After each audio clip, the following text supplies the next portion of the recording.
Hello दोस्तों, मैं हूँ कमर सीमा और दोस्तों मेरे साथ मौजूद हैं जनाब सुमित पीर साहब। सुमित भाई, सबसे पहले तो आपके वक़्त का बहुत शुक्रिया। Thank you, Chima Saab. Thanks for the invitation. Sumit भाई, आज मैं आपसे जानना चाह रहा हूँ कि भई ये हमें बताएँ कि इंडिया के अंदर ये शोर-सा मचा हुआ है जी, 100 यूनिकॉर्न आ गए हैं, स्टार्टअप्स आ चुके हैं।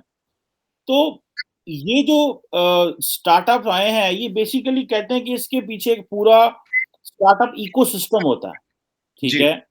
तो वो स्टार्टअप इकोसिस्टम क्या है that brought in these 100 unicorns और कहा जाता है कि एक यूनिकॉर्न जो that is equal to $1 billion जी। ऑलमोस्ट, ठीक है? तो आप ये बताइएगा कि इसमें ये क्या इकोसिस्टम है जो इंडिया ने डेवलप किया, जिस पे ये इकोनॉमी है? ये मोदी जी का क्या वो एक पता नहीं चमत्कार है, क्या लफ्ज़ है? सॉरी अगर मैंने गलत बोल दिया। ये उनकी that is because of him और that is because that India has a potential कोई भी होता तो कर लेता। जी। देखिए चीमा साहब शो पे बुलाने के लिए धन्यवाद। ये आपने अच्छा सवाल पूछा तो इसको थोड़ा समझना पड़ेगा। देखिए 2 पैरामीटर्स हैं और दोनों पार्टों का आपका जवाब दूँगा। पहली बात अगर आप आज इंडिया का जीडीपी देखें by GDP we are number 5 looking at 3.3 trillion absolute GDP. By PPP purchase power parity we are at number 3 number 1 China, number 2 USA, number 3 हम आते हैं एट 11.75 ट्रिलियन। पहला ये 2 इंपॉर्टेंट फिगर समझने की ज़रूरत है कि आपका GDP bye absolute GDP terms कितना हुआ है, परचेज़ पावर पैरिटी कहाँ पे आप स्टैंड करते हो। ठीक है जी? अच्छा, जो परचेज़िंग पावर होती है that is determined by PPP. PPP एक बड़ा इंपॉर्टेंट क्राइटेरिया और मुझे लगता है आने वाले 2-3 साल में by GDP will be number 3 by PPP will be again number 3 दोनों जगहों पे नंबर 3 आ जाएँगे। एक तो ये तो एक बड़ी मैक्रो पिक्चर हो गई। अब दूसरी बात आते हैं कि जी इसमें तो हम क्या करते हैं, एक बहुत बड़ा मार्केट, एक बहुत बड़ा इकोसिस्टम हम देते हैं लोगों को। वो जीडीपी और पीवीपी से आप समझ गए होंगे। अब आपने बड़ा अच्छा सवाल पूछा, इकोसिस्टम है क्या? भई ये तो मोदी जी ने कर दिया, कोई और कर सकता है। अब मैं आपको थोड़ा 7 साल पहले ले जाता हूँ। जहाँ तक मेरी मेमोरी सर्व्स मी राइट, 7 साल पहले चीमा साहब इकोनॉमी तो लगभग इसके आधी थी, करेक्ट? और दूसरी बात तब हमारे यहाँ करीब-करीब if my memory serves me right 1400 startup थे, कुल 1400 स्टार्टअप, 1400 ठीक है? आज के डेट में the number of startups which are operational in India is 68,000 1400 68,500 और दैट इज द नंबर, रोज कुछ प्लस माइनस होता है, that is the number. So you can आप देख सकते हैं 1400 का नंबर कहाँ और 68,000 का नंबर कहाँ। अब बोलेंगे इसमें मोदी जी का रोल क्या था? मोदी जी जब आए तो उन्होंने एक पॉलिसी अनाउंस की थी स्टार्टअप इंडिया 5 एक साल पहले। तो लोगों ने बड़ा मजाक उड़ाया, ये स्टार्टअप इंडिया आओ है की होंदा है, तो ऐसी जी शगुफे हैं, जुमले हैं, ये है वो है। स्टार्टअप इंडिया का आज आप ग्राउंड पे असर देख रहे हैं, 68,000 स्टार्टअप्स। एक टाइम में स्टार्टअप्स में नंबर 1 होता था यूएस, फिर इजराइल हुआ। अब जो स्टार्टअप कैपिटल माना जाता है वर्ल्ड की, वो इंडिया माना जाता है। अब आते हैं आपके दूसरे पार्ट ऑफ सवाल पे, ये था मोदी जी का विजन। उन्होंने इसको देखा, यार इतनी बड़ी इकोनॉमी है, हमारे पास इतना पावर है, how can be it be left to a few people. Startup से क्या होता है? यूनिकॉर्न का मतलब क्या चीमा साहब? यूनिकॉर्न इज अ स्टार्टअप जिसकी वैल्यूएशन $1 बिलियन पहुंच गई है। So you have created the, kindly mark my words sir, so you have created a wealth of $1 billion. अगर आप 100 यूनिकॉर्न्स की बात करें, you have created right a wealth of $100 billion. और एक डेकाट्रॉन भी होता है। डेकाट्रॉन का मतलब होता है जिसकी वैल्यूएशन $10 बिलियन जा रही है। Very soon we are having at least 10 to 15 decacorns announced in a matter of time. बहुत आप देखेंगे 6 महीने भर में या उसके कम में भी, कि हो सकता है आज के डेट में भी कोई वहां पहुंच गए हो या कुछ पहुंच गए हो, but there are people there be at least 10 to 15 decacorns. Decacorn का मतलब जिसकी वैल्यूएशन $10 बिलियन है। तो 10 डेकाट्रॉन मतलब $100 बिलियन, 100 डेकाट्रॉन मतलब $1 trillion. So this is wealth generated, right? Employment generate करते हैं, वो सब तो करते ही करते हैं। अब जब स्टार्टअप्स आपने जब स्टैंड अप इंडिया जब आपने ये बनाया था, स्टार्टअप इंडिया, तो उसके लिए एक इकोसिस्टम बनाया था आपने। स्टार्टअप्स की टैक्स हॉलिडेज, स्टार्टअप्स के लिए फैसिलिटी, मनी रिपैट्रिएशन, पैसे लाना, उसको प्रचार करना, लोगों को इन्वेस्ट करना, अट्रैक्ट करना, ये सब आपने बनाया। और उससे भी सबसे बड़ी चीज़ है, आपने जो ये जो स्टार्टअप्स खुलते हैं, इसमें लोकल लोग इनको खोलते हैं। लोकल जो हमारे यंग लोग हैं, वो खोलते हैं। भाई उनको प्रोत्साहित करना कि आप नौकरी बनने वाले नहीं, नौकरी देने वाले बनो। ये एक बहुत बड़ा फंडामेंटल चेंज था। पहले एक टाइम में यहाँ ये था, से 20 एक साल पहले सरकारी नौकरी मिल जाए जी बस बढ़िया है। फिर नौकरी मिल गई, अब कहते हैं यार नौकरी नहीं करनी, मैं नौकरी दूंगा। अगर आप देखिए फेसबुक, गूगल ये सभी तो एक टाइम में स्टार्टअप ही थे, एप्पल स्टार्टअप था। एप्पल तो गैराज से शुरू हुआ था, आज एप्पल कहाँ है? तो स्टार्टअप्स में पोटेंशियल बहुत है कि नए लोग आते हैं, यंग लोग लाते हैं, एक नई एनर्जी के साथ आते हैं और उस एनर्जी को कैपिटलाइज़ करना और उससे डिसेंट्रलाइजेशन ऑफ पावर भी होता है। पहले क्या होता है ट्रेडिशनल इकोनॉमीज़ में कुछ 10, 20, 50 लोगों के पास पावर होता है। अगर आप आज फॉर एग्ज़ाम्पल बांग्लादेश देखें, 10 पूंजीपति है, वो control around 25 to 30% of the GDP. ये बहुत खतरनाक चीज़ है। अब जब ये स्टार्टअप्स की मशरूमिंग होगी, ये बिलियन डॉलर, कोई $10 बिलियन, कोई $15 बिलियन, कोई 5 बिलियन, कोई 3, ये तब डिसेंट्रलाइजेशन ऑफ वेल्थ होगा। कोई स्टार्टअप दिल्ली में, कोई हमारा तमिलनाडु में, कोई केरला में, कोई कश्मीर में है, कोई आंध्रा में है। तो ये डिसेंट्रलाइजेशन ज्योग्राफिकली भी हो गई, वेल्थ की भी हो गई और किसी एक विशेष लोग के पास पैसा फँसा नहीं है, ये भी हो गया। और जो पैसा आ रहा है वो अच्छी बात है, वो तो आ ही रहा है। इनमें से कल को कौन सा एप्पल बन जाए, इनमें से कल से कौन सा गूगल बन जाए, कुछ भी हो सकता है। मज़े और सबसे इम्पोर्टेंट चीज़ ये है चीमा साहब, जो हमारे दर्शकों को जानना चाहिए, 68,000 इट्स अ ह्यूमंगस नंबर। अगर इसमें से 1% 1% भी यूनिकॉर्न बन गई, 1%। और मैं आपको हाल-फिलहाल बोलूँ, मेरे कुछ जान-पहचान के लोग हैं, मतलब मेरे सामने-सामने कोविड टाइम में वो यूनिकॉर्न बन गए। कोविड के टाइम में 2 सालों के टाइम में यूनिकॉर्न बन गए। और ऐसे में बहुत से लोगों को जान रहा हूँ जो इस तरफ बढ़ रहे हैं। नाम लेना ठीक नहीं होगा, जब हो जाएगा सबको पता लग जाएगा। वो इस तरफ बढ़ रहे हैं। अगर 1% भी बन गई, सीधा अमाउंट ऑफ वेल्थ जनरेटेड, सीधा अमाउंट ऑफ एम्प्लॉयमेंट जनरेटेड, सीधा अमाउंट ऑफ पॉसिबिलिटीज़ क्रिएटेड। उसके लिए एक इकोसिस्टम बनाया गया, ये विज़न था मोदी जी का। So startup India is the brain child of prime minister Modi और उसके लिए फिर हर मिनिस्ट्री लेवल पे वैसी कोऑपरेशन मिलती है, फाइनेंस पे, लैंड पे, टैक्सेशन पे, मतलब एफसीआरए में। तो हर चीज़ फिर ये पता भाई ये कंट्री का विज़न है, इसको करना है, इसको डेवलप करना है, ये हमने। और ये जो $10 बिलियन वाले हैं, तो अगर ये 100 भी खड़े हो गए ना चीमा साहब, 1 ट्रिलियन हमने ऐड कर दिया, तो हमारी कवायद तो है कि इनको बनाना है, हमारी लॉन्ग रन फ्यूचर है, इनको बनाना है। और दूसरी बात क्या है, इन स्टार्टअप्स को एक एक तो देखिए यहाँ स्किल्ड मैन पावर की कमी नहीं। दुनिया में सबसे ज़्यादा इंजीनियर हम बनाते हैं। अगर हमारा इंडियन इंस्टीट्यूट ऑफ टेक्नोलॉजी को देखें, वो कॉर्नेल हो, मिशिगन हो, ये बड़ी-बड़ी जितनी भी यूनिवर्सिटीज़ आईबीवीआई लीग है, उनके पैरेलल माना जाता है। उनके आस-पास ही देखा जाता है उसको। सबसे ज़्यादा इंजीनियर हम बनाते हैं, हमारे इंजीनियरिंग इंस्टीट्यूट्स का रिप्यूट है। हमसे सबसे ज़्यादा यूथ पॉपुलेशन हमारे पास है, 65% of our population is youth. Our average age is around 28 years, correct? China की वही करीब 45 साल है, going to 48। We have youth, we have a big market. मैंने जैसे लास्ट टाइम आपसे बात की थी, Indian retail after 10-15 years only will be $3 trillion, केवल इंडियन रिटेल। ऐसे कई सारे ऑप्शंस हैं चीमा साहब, जो बड़ा इन स्टार्टअप्स को प्रॉमिस भी देते हैं। पैसे कौन क्यों लगाएगा स्टार्टअप? पैसे लगाएगा अगर एनवायरनमेंट हो, गवर्नमेंट का सपोर्ट हो, विजन हो और एक मार्केट भी है। अब यही स्टार्टअप इज़राइल में इतना सक्सेसफुल क्यों नहीं? Israel is not a big market. US saturated market है, ठीक है? अब ये स्टार्टअप सिंगापुर में तो आप शायद 4 घंटे में कंपनी खोल सकते हो, दुबई में 2 घंटे में खोल सकते हो, वहाँ ये क्यों नहीं होते? दुबई, सिंगापुर, मंगापुर छोटी इकोनॉमीज़ है, इंटरनल कंजम्पशन नहीं इकोनॉमी में। हमारी इकोनॉमी तो ईश्वर की ऐसी कृपा, it is a 100% internal consuming economy, जो हम प्रोड्यूस करेंगे उसको कंज्यूम कर लेते हैं। तो हमें इसके लिए मार्केट ढूँढने की ज़रूरत नहीं है। अगर आप सिंगापुर की बात करें चीमा साहब, टॉयलेट पेपर, पीने का पानी, बिजली, एवरीथिंग इज़ इम्पोर्टेड। राइट? और जो आप बेचते हो बाहर बेचते हो, क्योंकि आपका साइज ही 5-6 मिलियन है, तो उसमें क्या-क्या बेचोगे? दुबई देखिए। तो दिक्कतें वहाँ, तो इसलिए जो हम प्रोड्यूस करेंगे, डेवलप करेंगे, वो हम यहाँ कंज़्यूम करेंगे। इसमें एक और चीज़ जो सोचने की बात है, इन स्टार्टअप्स को फिर मिलाया गया आत्मनिर्भर भारत और मेक इन इंडिया के साथ।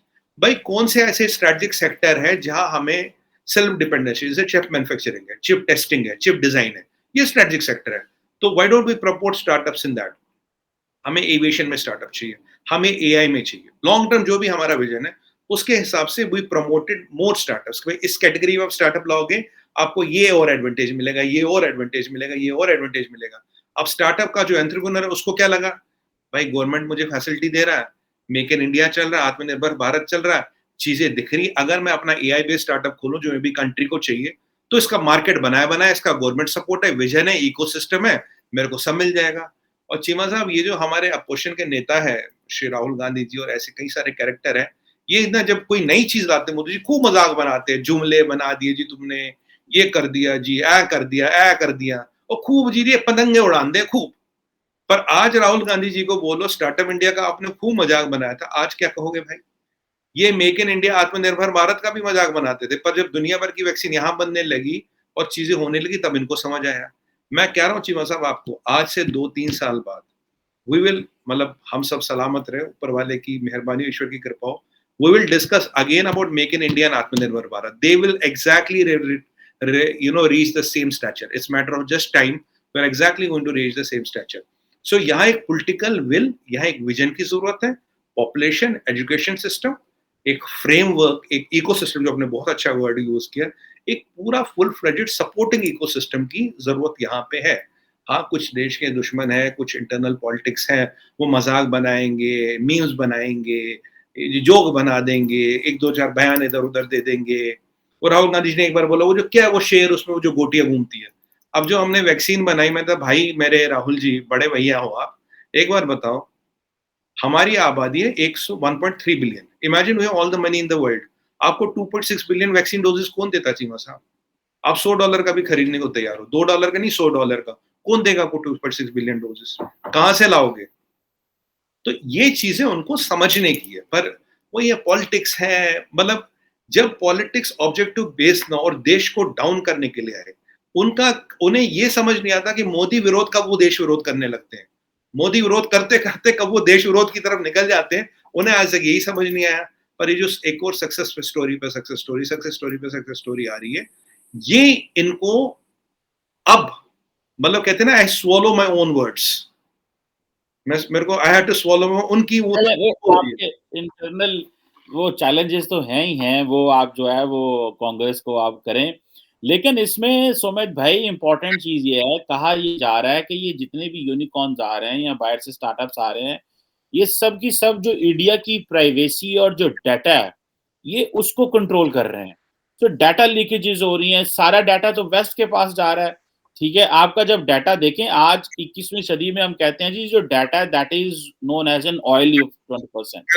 बिल्कुल ठीक है, सही. मतलब डाटा जिसके पास है, वो जिसके पास ज्यादा नंबर्स हैं उसको सारी समझ है. ठीक जी. है, तो आपका डाटा जो है, क्योंकि आपके पास, आप देखें भाई 150 करोड़ का मुल्क है, ये स्टार्टअप ना आए तो इधर तो, मतलब अभी भी मैं देख रहा था कि CNN और बाकी बहुत सारे बड़े बड़े अदारे में देख रहा था कि वो कहते हैं कि इंडिया में अभी भी कुछ 700 मिलियन 800 मिलियन लोग जो है they are living $2 a day.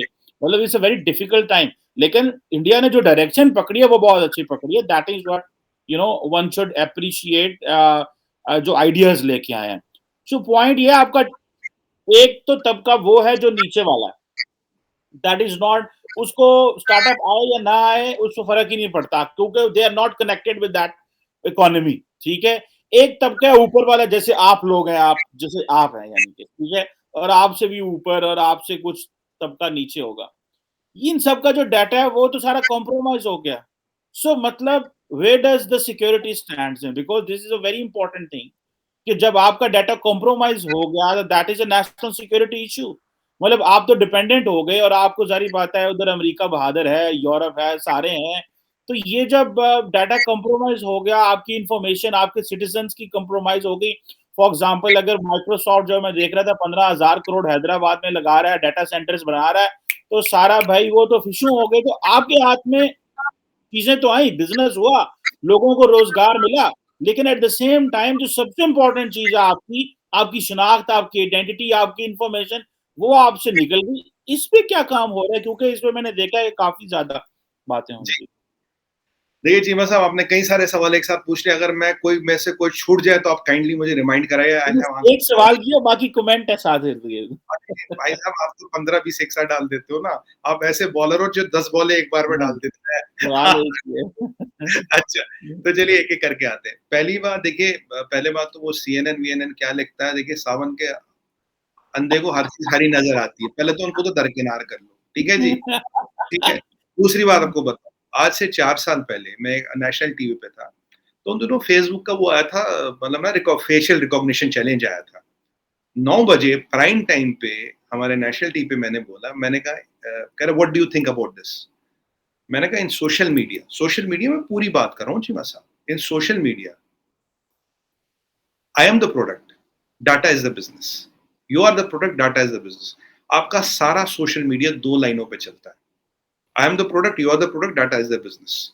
ये सारा फेसबुक जो भी है, कुछ भी, किसी का नाम नहीं लेता, सारे उस पर चलते हैं. तो आपका डाटा ऑलरेडी अमेरिकन के पास सबका, पूरे दुनिया का। और आपको एक मजे की बात और बता दूं, आजकल फेसबुक पे 3.2, you know what is the female population in the world? Around 3.2 billion. और फेसबुक पे पता कितनी फीमेल्स है? कोई मुझे कह रहा था 7 billion.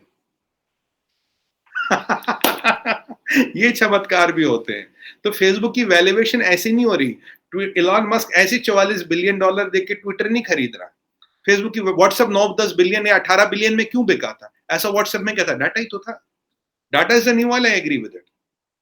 So that is the point number 1 and point number 2. तीसरा पॉइंट सीमा साहब, जो स्टार्टअप है ना, स्टार्टअप है जो हमारे लोगों ने यहां किया भाई। स्टार्टअप बाहर से थोड़ी आया यहाँ पे, उसके पार्टनर बाहर के कुछ हो सकते, पर it is a Indian initiative, it is not a then वो आता है एक international company setting up a shop here. जब मैं एक नया बिजनेस इंडियन शुरू करते तभी वो स्टार्टअप कहलाया जाता है। It has to be a company registered in India by Indians, then only it qualifies to startup. तो कोई बाहर से मार्केट देख के नहीं, अब जो मार्केट देख के आता है वो एमएनसी है। वो मार्केट है, उससे हमने दुकान खोली, वो एक अलग सेगमेंट ऑल टुगेदर है। ठीक है जी, तो ये 3 चीजें हम यहाँ क्लैरिफाई कर लें। अब आपने डाटा सॉवरेंटी की बात की, एक डाटा सॉवरेंटी का बिल आ गया है। और वैसे भी पीछे हमने काफी, आपको याद होगा व्हाट्सएप ने एक पॉलिसी चेंज करने की कोशिश की थी इंडिया ने, हमने बोला यहाँ रहना रहो नहीं तो निकलो। आज व्हाट्सएप कोई डाटा, आप जितने व्हाट्सएप कोई आपको आप इंडिया में कोई भी टर्म्स कंडीशंस पे साइन नहीं कराता। We have told them will not let it happen. दूसरा, डाटा सॉवरेंटी का बिल आया है। एक और चीज आपने देखो, इंडिया में जितने भी क्रेडिट कार्ड से पहले credit card information by default store करते थे लोग, वो भी स्टोर करना हमने बंद कर दिया। चौथी चीज, जो यहाँ भी हमारी जितनी फाइनेंशियल ट्रांजेक्शन है वो अब इंडियन सर्वर्स पे स्टोर होगी, बाहर नहीं होगी। हाँ, डाटा सॉवरेंटी पे बहुत काम करने की जरूरत है। There is definitely to work more on it, वो कोई डाउट नहीं है। बट ये बात चीमा साहब की इस स्टार्टअप डाटा निकलेगा, स्टार्टअप तो मेरे भाई एविएशन में भी आ रहा है, स्टार्टअप तो डायरी में आ रहा है, एग्रीकल्चर में आ रहा है। Machine startup does not mean IT. The common notion is startup means IT. IT might have some 20-30% share. जो हमारा एग्रीकल्चर वाला स्टार्टअप है, जो हमारा पेस्टिसाइड वाला स्टार्टअप है, जो हमारा इसमें एविएशन में है, जो हमारा मशीनरी में है, जो हमारा मतलब मान लीजिए फार्मिंग में है, जो हमारा पोल्ट्री फार्म में स्टार्टअप है, फिशरीज में स्टार्टअप से। तो startup is not only limited to IT. वहां तो डाटा ही नहीं, ना डाटा का लेना होता, ना डाटा का देना होता है। We have lot of technology driven startups जहां डाटा कॉमन मैन का आता ही नहीं है। एंड डाटा सॉवरेंटी बिल आते ही जितने भी छोटे मोटे इधर उधर इश्यूज है, that will be settled. Now Indian data जो है as per law it has to be stored on Indian servers only. तो डाटा ब्रीच का कोई खतरा नहीं है। और आपने फिर बोला जी ऊपर और नीचे वाले लोग, ये भी आपका बड़ा अच्छा सवाल था। और चीमा साहब कहेंगे मैं सवाल तो मैंने एक पूछा था, अब मैं याद कर रहा हूँ क्या क्या पूछा था। देखिए, आज से 5-1 साल पहले देखिए, जो अगर मैं आपको यूपी की बात बताता हूँ, फॉर एग्जाम्पल यूपी हमारा सबसे बड़ा स्टेट है, करेक्ट। यूपी में चीमा साहब 6 साल पहले योगी जी जब नहीं थे तो average I think income per year थी आदमी की 50,000 रुपए। अगर आज का डाटा देखिए, ये 92,000 रुपए बढ़ी है। 92,000 रुपए, ऑलमोस्ट डबल्ड। सो ये कहना कि भाई मेरे जैसे या मेरे ऊपर या मेरे नीचे वालों को फायदा हो रहा है, यूपी में तो पाकिस्तान से बड़ी जनसंख्या ना, हर तरह का बंदा रहता है यूपी में, छोटे से छोटा, बड़े से बड़ा। अगर उस जैसे स्टेट की per capita income is almost doubled, that means the growth of development have reached everywhere. And sir, we have faced 2 years of Covid. 80 crore लोगों को आज भी फ्री में खाना दे रहे हैं हम, क्योंकि उनका ध्यान रखना है। आज हमने वर्ल्ड में बोल दिया हम सबसे ज्यादा वीट देंगे, बताओ किसको कितना वीट चाहिए। हमारे पास इतनी वीट प्रोडक्शन है, सब ले लो। क्योंकि ये रशिया यूक्रेन वॉर से क्या हुआ, रशिया से आता था फर्टिलाइजर, रशिया से आता ऑयल, काफी लोगों की food production has been impacted. हमने तो खुद जाके बोला बताओ किसको कितना दान चाहिए, कितना अनाज चाहिए, हम देने को तैयार है, हमारे पास है। even in the COVID, Chima Saab, our wheat production has been all time high. We have beaten our previous records of wheat production. तो ये सब चीजें चल रही है। हाँ, data is a concern which we are working on. Data security law आ रहा है, डाटा सॉवरेंटी एक्ट आ रहा है, ये सब चीजें आ रही, बिल आ रही है। पर डाटा पे भी काफी नकेल कस दी गई। इंडियन डाटा ना सेल पे है, ना ऑप्शन है। और दूसरी बात आपको बताऊं चीमा साहब, अगर आज एक सिनेरियो सोचो, एक सिनेरियो सोचो, ये जो फेसबुक है जिसको उन्होंने नाम बदल के मेटा कर दिया, अगर कल को हमने जकरबर्ग को बोल दिया भैया इंडिया से तेरी दुकान बंद, इसकी वैल्यूएशन विल क्रैश टू 1/10। अगर इंडिया, चाइना तो है नहीं तुम्हारे पास, अगर इंडिया निकल गया यू आर फिनिश्ड। ये सब खेलते वैल्यूएशन पे। अगर इंडिया ने बंद कर दिया आपको, आपकी वैल्यूएशन खत्म हो, यू आर फिनिश्ड। दूसरी बात को बताऊं, पीछे जकरबर्ग साहब आए थे 2-1 साल पहले इंडिया, कह रहे थे बड़ा आईआईटी में घूमे, ये घूमे, कुछ यहाँ के इन्फ्लुएंसरों को पकड़ा कि I want to give you internet for free. वो इंटरनेट क्या होता है? फेसबुक फ्लेवर्ड इंटरनेट, मतलब आपका इंटरनेट वो कंट्रोल करना चाहिए। हमने कहा भैया राम का नाम ले, गाड़ी पकड़, जहाज पकड़, निकल ले। हमारे यहाँ चीमा साहब सबसे सस्ता इंटरनेट का डाटा बिकता दुनिया में। Our per GB cost is lowest in the world. And let me tell you, very soon you will see, आपको एक सरप्राइज दूंगा आज, जो भी स्कैंडिनेविया में हम सबसे मिलके आए ना, नॉर्डिक समिट वगैरह, आप बहुत जल्दी देखेंगे साल भर में internet pipes will go from India to these countries. यहाँ इंटरनेट डाटा बहुत महंगा है, चीनी यहाँ आ नहीं सकते, ठीक है, चाइना आउट है गेम से, अमेरिकन और यूरोपियन प्रोवाइडर हमसे compete नहीं कर रहे। डाटा, और सुनिए साहब, डाटा हमारा कोई नहीं लेगा, हम इंटरनेट देंगे। और ईश्वर की कृपा से हम चाइनीज तो है नहीं इनकी डाटा चुरा लें, हुआवे ZTE तो है नहीं जिनका काम ही डाटा चुराना। हम बहुत सेफ सिक्योर खेलते, इंटरनेट दुनिया को हम देंगे साहब। कहाँ डाटा की परेशानी कर रहे हो चीमा साहब? चल आप हमारे शुभ चिंतक हो, आपको करनी चाहिए, पर टेक्निकली कई कई दिक्कत नहीं है साहब। चले चले, वो आपकी बात सही है, आप बड़े अच्छे अंदाज से जो है ना बात को प्ले डाउन कर लेते हैं। लेकिन सुमित भाई, एक आखिरी छोटा क्वेश्चन, और वो ये है, मैं देख रहा था कि इंडिया की जो पॉपुलेशन प्रोजेक्शन है, by 2060 India will be like, आप 1 अरब 70 करोड़ आबादी होगी, ठीक है, 2060 तक, एंड देन ये नीचे आती है, लेकिन इस सदी के आखिर तक भी आप 1.5 अरब होंगे।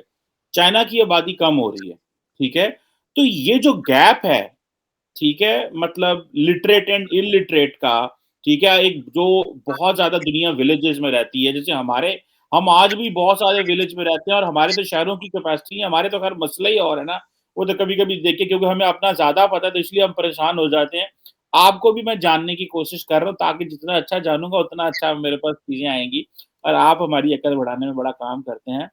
ये जो आबादी है, ठीक है, ये कितना बड़ा चैलेंज है, और ये जो यूनिकॉर्न्स आ रहे हैं या ये जो इन्वेस्टमेंट आ रही है, ये निचले वाले तबके को कैसे बीच में मेन स्ट्रीम कर सकते हैं, या कि ये सिर्फ वही है, ये ऊपर वाले लोगों के लिए है, मिडिल क्लास के लिए, अपर क्लास के लिए, ये उनके चौंचले हैं, और ये नीचे वाले वही नीचे रह जाएंगे, वो जिनके पास एजुकेशन नहीं है, वो जो गांव से हैं, जो कोविड में पता चला कि जिनकी ट्रैवल टाइम इतना ज्यादा है कि उनको सड़कों पे मीलों मील दिनों दिन चलना पड़ा, मतलब these are the loopholes ना, तो वो उसको कैसे प्लग करेंगे?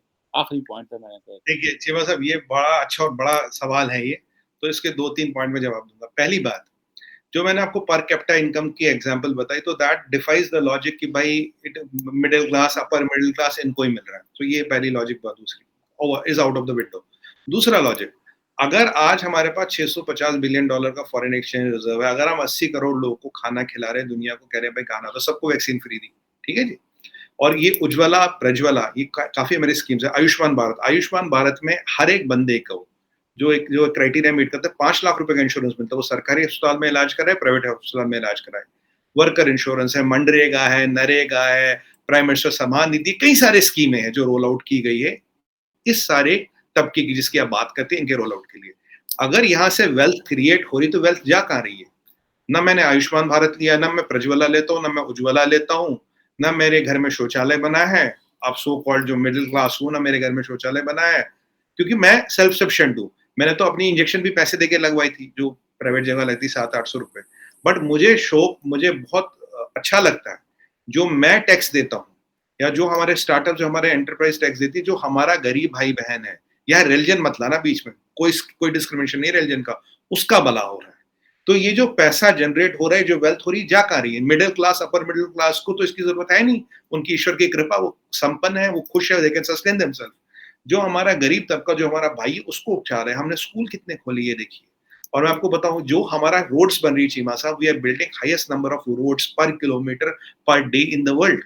अगर आप आर्मी की बात करें, our army size is bigger than China even today, we are the biggest army than China. तो ये जो प्रोक्योरमेंट तो आपको पता ही है। ये जो 68,000 स्टार्टअप्स हैं, और बहुत से स्टार्टअप्स पता किन्होंने किया? छोटे छोटे लोगों ने किया। अभी हमारे देश में एक और कमी है, मैं तो कह रहा हूँ बहुत दिनों से, कि हमें कोऑपरेटिव मूवमेंट लानी चाहिए। We should start a revolution of cooperatives, हर गांव में कोऑपरेटिव। बट प्रधानमंत्री जी की ऑलरेडी एक स्कीम है, वोकल फॉर लोकल, कि उनका कहने का मतलब था, उन्होंने पीछे एक आईआईटी कटक में, एक आईआईटी आईएम कुछ उन्होंने कटक में इनॉग्रेट किया, मैंने वो देखा था उनका स्पीच। उन्होंने उसमें क्या बोला भाई मैंने यहाँ 200 करोड़ रुपए लगा के ये इंफ्रास्ट्रक्चर खड़ा किया, ठीक है, और तुम्हें एरिया दिया, सब कुछ दिया। इसलिए नहीं कि तुम कल को डिग्री लो और एमएनसी में जाके नौकरी करो, नहीं। मैंने इसलिए दिया, जब तुम कल को ये डिग्री लोगे, पढ़ लिख जाओगे, मैनेजमेंट ग्रेजुएट बनोगे, इंजीनियरिंग ग्रेजुएट बनोगे, आईआईटी, आईआईएम, मुझे एग्जैक्टली ध्यान नहीं, दोनों ही फ्लैगशिप है भाई। आप जाइए, आप स्टडी कीजिए यहाँ क्या क्या चीजें हैं, इनको, इस लोकल को वोकल कैसे कर सकते हैं। अगर मैं आपको बताऊं, खादी की सेल, खादी जैसे ये मेरा कुर्ता है, खादी का है, मतलब जो इंडियन क्लॉथ होता है, अब ये भी खादी अच्छी मसा by the way, it's again दोनों खादी है। अगर आप देखें, खादी की सेल 20 से 30 गुना बढ़ गई। एक बार खादी बिल्कुल खत्म हो गई थी, 20 से 30 गुना बढ़ गई है खादी की sale. Khadi is literally become a fashion statement, और हम बिल्कुल लोकल बनाते हैं, गांव में बनती है बिल्कुल, मतलब वो जो होता है ना चरखा, उस पे बनती है लिटरली खादी। खादी को हमने कर दिया। अब हमारे परफ्यूम्स है, एसेंस है, चाइना से हम 800 मिलियन डॉलर की, सॉरी 800 करोड़ की अगरबत्ती इंपोर्ट करते थे। मैंने खूब चिल्लाया नेशनल टीवी पे, खूब पंगा कर लिया, खूब रोले डाल दिए, बैन करा दिया, चाइना से कोई अगरबत्ती इंपोर्ट नहीं होती। एक पूरा लिस्ट बन गई, ये चाइना से इंपोर्ट ही नहीं हो सकता। हमारे यहाँ इंडस्ट्री है, बहुत बढ़िया इंडस्ट्री है। ऐसी कितनी इंडस्ट्री है, कितनी संभावनाएं है। और ये जो हमारे 68,000 स्टार्टअप्स है, और जो वोकल फॉर लोकल है, उनको क्या बोला, आप स्टडी करो यहाँ क्या बनता है। और ऐसा तो नहीं हम यहाँ से रॉ मटेरियल दे रहे हैं और कोई जर्मनी में उस पर काम करके 10 रुपए की चीज को 1000 रुपए में बेच रहा है। तो यार हम सेमी फिनिश भी तो दे सकते हैं, फिनिश नहीं देंगे, सेमी फिनिश तो दे सकते हैं। 10 रुपए की चीज 100 रुपए में देंगे, वो 100 की 1000 में बेचे। पर ऐसा तो नहीं हो रहा भाई 10 की चीज सीधे 1000 में बिक रही है। तो आपका काम है, आप यहाँ के लोकल एंटरप्रेन्योर बनो, यहाँ की चीजों को देखो, समेटो, बनाओ, और उनको उनको वहां ले जाओ। कल के बोला मोदी जी ने, आपने कल देखा होगा डेनमार्क में, वहां एनआरआई कम्युनिटी थी, उन्होंने बोला यार एक तुमसे प्रॉमिस चाहिए। बोला क्या प्रॉमिस चाहिए? बोला दोगे? अपने अंदाज में बोला उन्हें, हाँ जी देंगे। वहां पक्का दोगे? हाँ जी देंगे। बोला मेरे एक काम करना। लोग घबरा गए, अरे भाई क्या काम बोल दिया मोदी जी ने। बोला 5 नॉन इंडियंस को, आपके जो दोस्त हैं नॉन इंडियंस, उनको इंडिया भेजो घूमने के लिए, let them come and explore India. आपसे इतनी मदद है। अगर आप गणित लगाए चीमा साहब, कितना एनआरआई पॉपुलेशन है हमारा दुनिया में, into 5, and one person spending just $2000, you know where it comes to be. तो ये चीजें संभव है। और ये जब, अब जो हमारी जब विलेज में रोड्स बनी है, इंफ्रास्ट्रक्चर बना है, लाइट बनी है, चीजें बनी, तो वहां भी तो डेवलपमेंट जा रहा है ना, वहां भी तो चीजें हो रही है। तो it is not a city oriented development. और आपको एक पॉइंट बताऊंगा which might not be politically correct to say, but मैं आपको बता रहा हूँ, नहीं तो आपके दिमाग में फिर भी डाउट रहेगा, क्योंकि मुझे पता है आपके दिमाग में कहीं ना कहीं कुछ घूमेगा, यार ये सुमित भाई ने क्या बोल दिया। चीमा साहब, जो गवर्नमेंट कहाँ से बनती है? इलेक्शन से। इलेक्शन से बनती है ना गवर्नमेंट, वोटिंग से बनती है ना गवर्नमेंट। वोट कहां से आता है सर? 80% वोट रूलर, 80% से ज्यादा वोट रूलर है। गवर्नमेंट बनाते हैं वो लोग। आपको लगता है अगर उन पे डेवलपमेंट नहीं पहुंचेगी, उनका जिंदगी नहीं बदलेगी, गवर्नमेंट फिर चुन के आएगी, मोदी जी फिर जीत के आएंगे, योगी जी फिर जीत के? संभव ही नहीं है सर। इसीलिए democracy is the balancing fulcrum, क्योंकि आपको वोट चाहिए, वोट 80%, 85% वहां से आता है। और अगर आप उनको आपका काम नहीं दिखा, उनको दिखा हवाबाजी है, तो अगले इलेक्शन में आप नहीं दिखोगे चीमा साहब। मतलब आपका मतलब नहीं, जो हवाबाजी करेगा वो नहीं। ये कांग्रेस वाले जो थे 400 सीट से, ये 50 सीट पे सिमट गए हवाबाजी कर करके इतने सालों में। तो ये जो योगी जी फिर आ रहे हैं, मोदी जी ऐसी मेजोरिटी के साथ आ रहे हैं, तो लोगों को जो ग्राउंड में है ना, जो गांव देहात, ढांडी कहते हैं हमारे, एक छोटा सा गांव था राजस्थान में, उसको जब तक डेवलपमेंट नहीं दिख रही, जब उसके घर में चूल्हा आ रहा है, बिजली आ रही है, शौचालय आ रहा, स्कीम आ रही, आयुष्मान भारत आ रहा, समान निधि आ रही, जन औषधि आ रही, जब उसको वो दिख रहा है ना, तभी मोदी जी को वोट देता है, नहीं तो नहीं देगा। वोटिंग ऑफ चल Modi and Yogi ji back to power is the proof of concept, it is working on the ground and to the last denominator. चले इसको भी देखते हैं, ये क्या जो आम गांव वाला है, जो रूरल क्लास है, वो किस चीज को वोट देती है, क्योंकि उस तक डिविडेंड्स अमूमन नहीं पहुंचते, उनके तक क्या चीज आती है। Anyhow, thank you very much Sumit Peer भाई, just for helping us to understand Indian ecosystem. जी क्या कह एक हमने निकाला था, ये अगर पाकिस्तान चाहे ये भी सीख सकता है, बहुत अच्छी स्कीम है, डीबीटी, डायरेक्ट बेनिफिट ट्रांसफर। जैसे आप डिजिटाइजेशन करते हो, किसी के हाथ में कुछ नहीं देना, आपके, अगर जिसको भी देना है, जो हमने क्या किया था, Jan Dhan Aadhaar mobile JAM, Jan Dhan account, खूब मजाक बनाया था चीमा, जनधन अकाउंट, अरे इनका क्या करना है यार, ओ ये क्या तो ऐसी कर दिया। आधार, आधार से आपकी आइडेंटिटी हो गई, mobile JAM, Jan Dhan Aadhaar mobile DBT. अगर ये 6 वर्डों को समझा जाए, this is directly reaching to the person's bank account. उसके बैंक अकाउंट में, उसके खाते में उसका पैसा direct, that is the way. Digitisation is the answer, direct benefit transfer is the solution. वरना किसी के हाथ में भी दो दोगे तो आप तो जानते हो राजीव गांधी जी ने क्या बोला था, दिल्ली से 1 रुपया भेजता हूँ तो 15 पैसे पहुंचते हैं वहां पे, तो वो सिस्टम। नहीं, उसमें पाकिस्तान में सुमित भाई एक बड़ा अच्छा प्रोग्राम इमरान खान ने शुरू किया था, एहसास प्रोग्राम। उससे पहले ये एक बेनजीर इनकम सपोर्ट प्रोग्राम था। ये खवातीन को एम्पावर करता है, कैश भी देता है, और जो क्या उसे बोलते हैं, कई दफा उनको जो स्मॉल इंडस्ट्री लगाने वाले जो एसएमईज होते हैं उनको भी पैसे देता है। तो वो अच्छे प्रोग्राम्स हैं, लेकिन वो जो बड़े पैमाने पे पैसा जनरेट होना चाहिए, वो बहुत सारी चीजें हैं, फिर हमारे सिक्योरिटी और बहुत कुछ है। और एनी हो, वो एक और डिस्कशन है। लेकिन पाकिस्तान में एक बहुत बड़ा प्रोग्राम ये इन्होंने शुरू किया था, एहसास प्रोग्राम। तो इट इज वर्किंग। मेरा अब हमारा प्रॉब्लम ये है कि नई आने वाली हुकूमत पुराने को चेंज करके कोई और बना देती है। तो ये इनसे भी ये खतरा है कि ये पुराने जो अच्छे प्रोग्राम है वो कंटिन्यू करने चाहिए। Any how, thank you very much Sumit Peer भाई for your time and for your valuable analysis. बहुत शुक्रिया। थैंक यू चीमा साहब।